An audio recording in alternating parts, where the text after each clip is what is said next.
Hi guys! So, sasagot ako sa inyong mga comment. Wait lang, magtalian na ako. At, pasensya na sa background kay may ingay talaga dito sa kalibutan. May nanood TV. May naganood pelikula.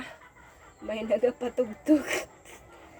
Diba? Ganyan kahirap maging vlogger.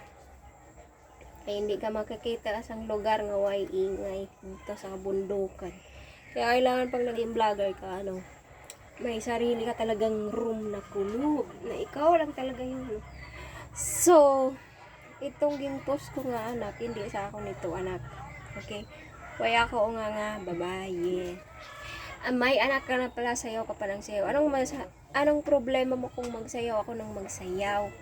Ang sayaw, ara mo pang exercise ina sa aton katawan. Big deal pa din sa indo kung magsayaw ako. Alam mo diri sa kalibutan, bisan unsa imo himuon, may masabi gay hapon ang mga tao sa imo.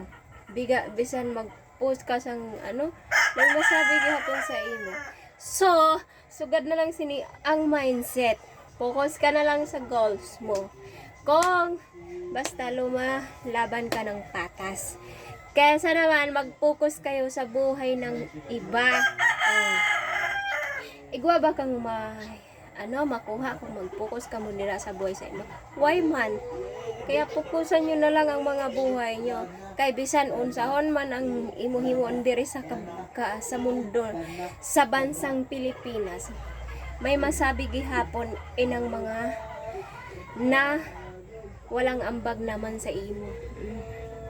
Kung ako sa indo, ang ginapokus nyo sa amon, mag-focus na lang kayo gani kung paano magpadako sang indo nga buli, paano magpadako sang indo liki, kung paano magpadako sang indo atubangan. Ina na lang indo pukusan para igwaman kamong kwarta.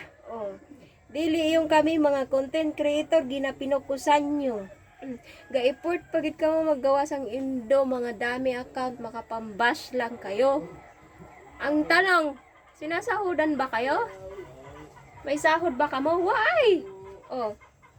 Why ka mo sahod dida?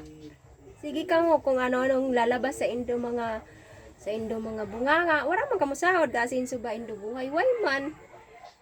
Kami yung gasinso ang buhay, kamo hindi. At sadyang irog lang kamo sina dito pinanganak sa mundo. Mamansin at mangialam ng buhay ng uba. Nagatrabaho man ako sa maayo. Gaid. Mabalik na lang ko sa abroad kag buwak ko na lang ini sa sa ibang lahi. Bye.